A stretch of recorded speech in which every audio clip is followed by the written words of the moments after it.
اس کے بارے میں تبدیل ہو گئی ہے. یہ صرف میں نے آپ کو ایک چیز بتانی تھی. اب اس کا انالیسز آپ خود کریں, کبھی کبھی انالیسز خود بھی کیا کریں. اور اب ہم بات کریں گے این کیو ایم کے رہنما جناب محمد انور صاحب سے. السلام علیکم انور صاحب. وعلیکم السلام حامد بھائی. یہ انور صاحب, بڑا ہی سادہ سا سوال ہے کہ آپ کو ڈاکٹر عمران فاروق کے قتل کیس میں عدالتی جو فیصلہ اس میں نظر آ رہا ہے کہ آپ کا کردار ہے عدالت کے خیال میں, تو کیا واقعی جو ایک اور مبینہ قاتل ہے خالد شمیم, اس نے آپ کو کال کی اور آپ نے اس کو کہا تھا کہ ڈاکٹر عمران فاروق کو فارغ کر دیا جائے؟ یہ بالکل بے بنیاد ہے اور میرا کوئی عمل دخل نہیں تھا, نہ ہے اور نہ کبھی زندگی میں ہوگا اس طرح کے کاموں میں. سب سے پہلے تو یہ ہے کہ جو خالد شمیم کا بیان ہے, جس شخص میں کبھی ملا نہیں, اس کا یہ بیان ہے جو ججمنٹ میں اپیئر ہوا ہے کہ وہ ڈبلن گئے, وہاں سے ڈاکٹر عمران فاروق بھائی کو کال کیا. تو یقیناً ان کے فون پر کال کیا ہوگا, اور جہاں میں بھی موجود تھا, تو اگر میری موجودگی ضروری تھی تو عمران بھائی نے اسپیکر فون پر بات کیا ہوگا. تو کیا قابل فہم بات ہے یہ کہ عمران بھائی کے قتل کا منصوبہ ان کے سامنے بنایا جا رہا تھا؟ بھائی کچھ تو عقل ہونی چاہیے نا اسکرپٹ رائٹر کو. اچھا, یہ بتائیں کہ جو بانی ایم کیو ایم تھے, ان کی ڈاکٹر عمران فاروق سے کیا لڑائی تھی, کیا اختلاف تھا؟ میرے خیال سے جو ایکچوئل کوئی لڑائی کوئی بنیاد ہوگی تو اس کا تو مجھے علم نہیں ہے, کیونکہ اکثر میں ڈاکٹر صاحب سے کہتا تھا جب ناراضگی ہوتی تھی کہ بھائی آپ بات کیوں نہیں کر لیتے, تو وہ کہتے ہیں کہ بھائی جب صحیح ہو جاتا ہے تو بات ہی نہیں کرتے.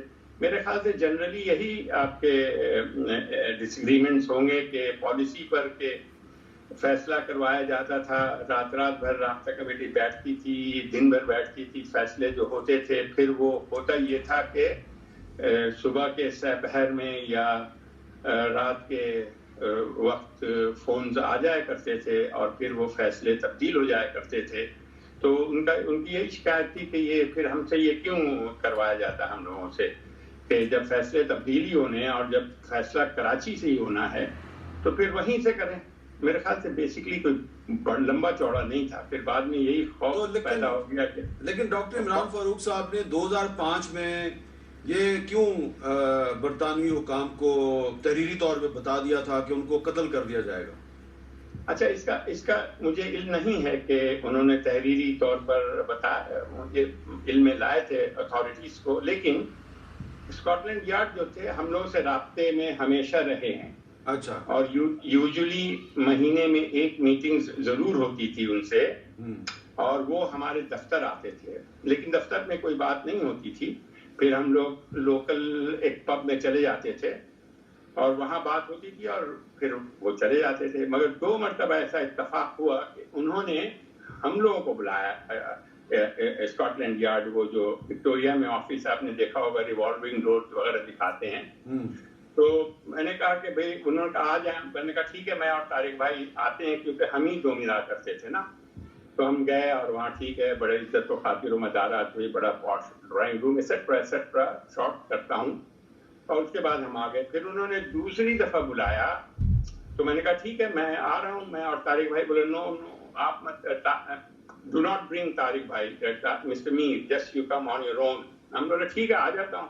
تو میں گیا, تو جب وہ ریوالونگ ڈور کے پاس ہی کھڑے تھے تو انہوں نے کہا look mister Anwar, I am sorry the drawing room is not available.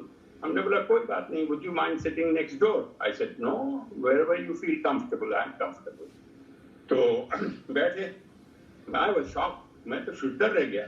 وہ کھولی تھی, وہ فلموں میں ہم ماضی میں دیکھتے تھے کہ ایک تار لٹک رہا ہے, ایک بلب ہے, کرسی جو ہے زمین سے چینڈ ہے, ٹیبل بھی چینڈ ہے, میں اس طرف اور وہ اس طرف. پھر انہوں نے مجھ سے سوالات جوابات شروع کیے. تو میں نے کہا دیکھیں بھائی, we cannot conceive this and we would not even dream of it, because اگر ہم ایسا کرتے ہیں, خواہ وہ الطاف حسین صاحب ہوں یا کوئی اور ہو, تو that will be the end of the MQM. اور وہی آپ کے ہمارے جو حریف ہیں وہ یہی چاہتے ہیں کہ یہ چیپٹر کلوز ہو جائے اور MQM ختم ہو جائے, الطاف حسین ختم ہو جائے. یہ دیگر بات ہے کہ اب سبھی ختم ہو گئے ہیں. تو پھر انہوں نے کہا کہ کیا آپ عمران بھائی سے ان ٹچ ہیں, عمران فاروق سے؟ میں نے کہا بالکل, وہ تو پراپرٹی میں رہتے ہیں پارٹی کی.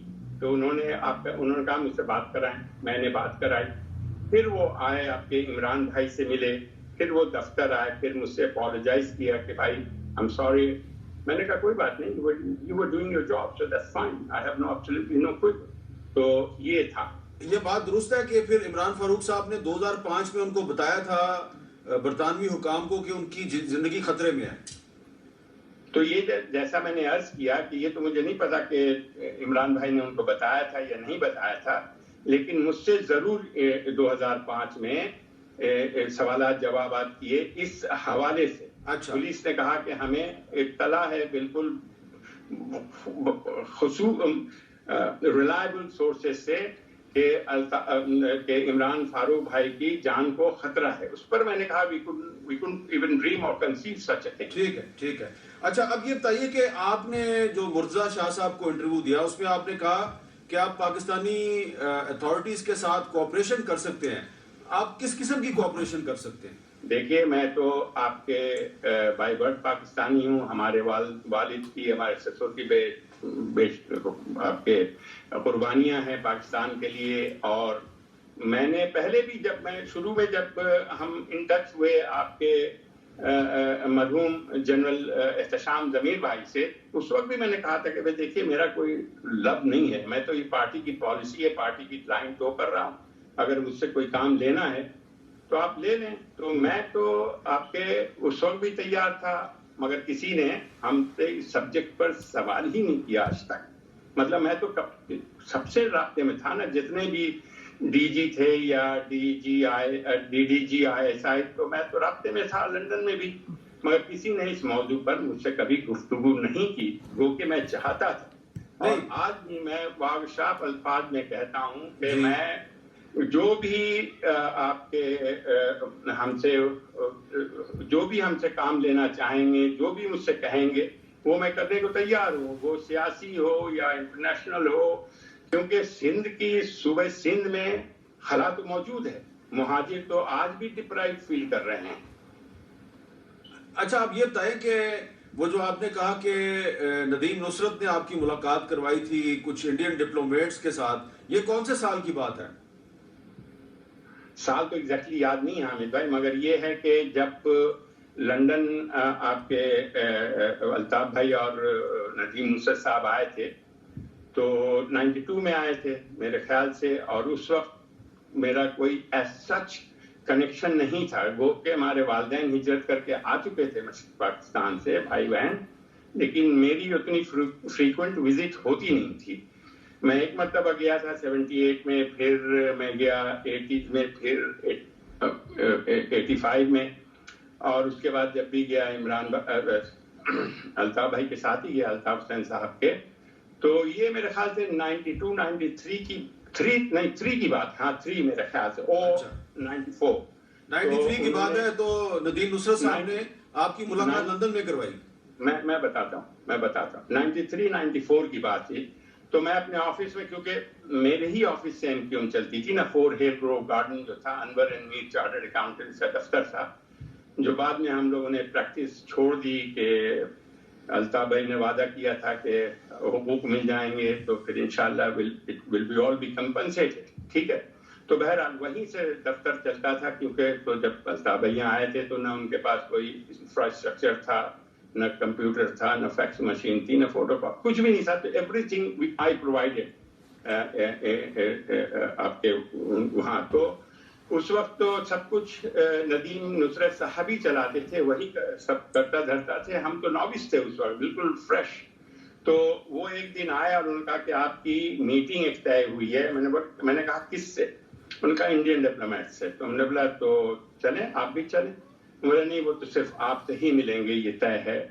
تو میں نے کہا میں صرف ان سے نہیں ملوں گا, اور میں ملوں گا تو آپ کے ساتھ ملوں گا. بولے وہ ملیں گے نہیں. میں نے بولا آپ چلیں. تو بارش ہو رہی تھی بہت, تو کہے میرے ساتھ. میں نے کہا ٹھیک ہے, آپ یہاں کھڑے رہیں, میں آتا ہوں واپس ان سے مل کے. تو وہ تقریباً آدھے گھنٹے کی زیر بحث کے بعد آپ کے پھر نہیں مجھے تو انسٹرکشن ہے ایٹسٹرا ایٹسٹرا، اور پھر انہوں نے 2-4 لوگوں کو فون کیے ہوں گے، پھر وہ کہا کہ اچھا آئے، پھر وہ ندیم نصرت صاحب ہمارے ساتھ گفتگو کرتے ہیں، پھر وہی لیڈ کرتے رہے. میں تو جونیئر تھا، میں تو مطلب آئی ہیڈ ایبسولوٹلی نو کلو، تو وہی لیڈ کرتے تھے، انہی کے ساتھ میں جایا کرتا تھا وغیرہ وغیرہ. اب وہ چاہے جتنا بھی ڈینائی کریں، پورا لندن جانتا ہے، پورا پاکستان جانتا ہے کہ وہی فور فرنٹ میں اس وقت تھے، تو لہٰذا ڈینائی کرتے رہیں، مگر یہ حقیقت ہے جو میں آپ کو بتا. اچھا، لیکن کیا آپ کے سامنے کبھی ندیم نصرت صاحب کی اور انڈین ڈپلومیٹس کی پیسوں کے معاملات کی بھی بات ہوئی؟ پیسوں کی معاملہ طے تو ہوا تھا، ہاں ڈیفینیٹلی، کیونکہ دیکھیں شروع میں تو پیسہ بالکل نہیں تھا، ایون 5 پاؤنڈ بھی نہیں تھے ٹیلی فون بل وغیرہ ادا کرنے کے الطاف بھائی کے پاس. تو آپ کے وہیں سے گفتگو شروع ہوئی تھی کہ بھائی ٹیلی فون وغیرہ وغیرہ یہ وہ، تو ہاں ہوئی تھی. اچھا، تو اب آپ نے جو ہے یہ جو ساری بات آپ نے اب آگے کی ہے، ویسے تو یہ پاکستان میں کوئی اتنا بڑا سیکرٹ نہیں ہے، لیکن یہ جو اب آگے آپ بات کر رہے ہیں تو کچھ لوگوں کا خیال ہے کہ شاید آپ وعدہ معاف گواہ بننا چاہتے ہیں، اس لیے آپ نے یہ بات کی. دیکھیے میں وعدہ معاف گواہ نہیں بننا چاہتا، میں اپنا نام کلیئر کرنا چاہتا ہوں کہ ہر جو پاپ کیا محمد انور نے کیا، ہر جو گناہ کا مرتکب ہوا وہ محمد انور ہوا، اور ہر جو کار ثواب ہوا وہ کراچی والے. مطلب ایوری تھنگ. کیا ایک آدمی ذمہ دار ہو سکتا ہے ہر چیز کا؟ جبکہ ایک پوری بھرپور رابطہ کمیٹی ہوتی تھی، اور جب میٹنگ ہوتی تھی تو کراچی کو لائن پہ لیا جاتا تھا، ایم پی ایم این اے ہوتے تھے، لندن میں جو چند لوگ تھے، لندن میں تو بہت کم لوگ تھے جو رابطہ کمیٹی میں رول ادا کرتے تھے، اور ڈیٹیل میٹنگ ہوتی تھی، مشورے ہوتے تھے باہم، اور اس کے بعد طے ہوتا تھا. تو اگر میں ہی سارا غلط کر رہا تھا شروع سے، تو باقی لوگ پھر کیا کر رہے تھے؟ منہ دیکھ رہے تھے. تو یہ بتائیے کہ 2004 میں جب الطاف حسین صاحب دلی گئے تھے، ایک سیمینار سے انہوں نے خطاب کیا تھا، آپ ان کے ساتھ تھے؟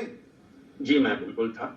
تو وہ جب انہوں نے وہاں پہ خطاب کیا تھا تو اس کے بعد تو یہاں پر جو پاکستان میں جو ایم کیو ایم کے فیڈرل منسٹرز تھے، پروونشل منسٹر تھے، سارے ان کو ڈیفینڈ کر رہے تھے، آپ بھی ان کے ساتھ تھے. تو جتنے بھی لوگ اس وقت ایم کیو ایم میں تھے، کیا آپ کے خیال میں وہ سارے ڈیفینڈ کر رہے تھے الطاف حسین کو؟ تو الطاف حسین نے جو بھی بات کی وہاں پر، تو اس کی ذمہ دار اس وقت کے جتنے بھی لوگ تھے ایم کیو ایم میں، کیا سارے لوگ اس کے ذمہ دار نہیں تھے؟ دیکھیے میں نہیں سمجھتا ایسا کہ سارے لوگ ذمہ دار تھے. اس کی وجہ میں بیان کرتا ہوں، وہ یہ ہے کہ جو تقریر لکھی تھی وہ میں نے لکھی تھی، اور انٹرسٹنگلی میں نے ویٹ کرایا تھا احتشام بھائی سے. کس سے ویٹ کرایا تھا؟ احتشام بھائی سے، احتشام ضمیر صاحب سے. جی ٹھیک ہے. اور حالانکہ انہوں نے آپ کے ایک ازراہ مذاق بات بھی کی تھی مرحوم نے کہ اب یہ جو کشمیر کا آپ لا رہے ہیں تو یہ پھر ہم لوگ کیا بات کریں گے، D militarisation zone etcetera etcetera. تو پھر آپ کے ان کی اپروول تھی، مگر بس کیا انہوں نے وہ تقریر پڑھی نہیں، اور آپ کے نہیں جو تقریر آپ نے لکھ کے دی تھی، آپ یہ کہہ رہے ہیں جو تقریر آپ نے لکھ کے دی تھی بانی ایم کیو ایم کو، انہوں نے وہ تقریر نہیں پڑھی دلی میں؟ نہیں پڑھی نا، 2-4 لائن انگلش کے پڑھے، اس کے بعد آپ دیکھ لیں تو اردو میں خطاب کرنا شروع کر دیا. پھر جو انہوں نے مناسب سمجھا وہ بات کی، اس میں تو باقی لوگوں کا تو کوئی عمل دخل نہیں. تو اس کا مطلب ہے کہ آج جو پاکستان میں ایم کیو ایم پاکستان ہے اور پاک سرزمین پارٹی میں جو لوگ ہیں، آپ کہہ رہے ہیں کہ الطاف حسین نے ماضی میں جو کچھ بھی کیا تو وہ اس کے ذمہ دار نہیں ہے؟ نہیں دیکھیں نا، ماضی میں جو کچھ کیا کہ میں بات نہیں کر رہا، مطلب جو کچھ کراچی میں ہوتا تھا تو کوئی نہ کوئی تو ایگزیکیوٹ کرتا تھا. میں تو اسپیسیفک جو ہندوستان کی تقریر کے حوالے سے آپ سے میں نے مدعا بیان کیا ہے، اور جو کچھ کراچی میں ہوتا تھا تو کیا وہ لندن سے محمد انور جاتے تھے یا کوئی دیگر جاتا تھا، وہ ساری چیزیں ایگزیکیوٹ کر کے جلا گھراؤ کرا کے پھر واپس آ جاتے تھے. تو کرنے والے تو وہی موجود ہے نا حامد بھائی. اچھا چلیں، بہت بہت شکریہ. اور اب ہم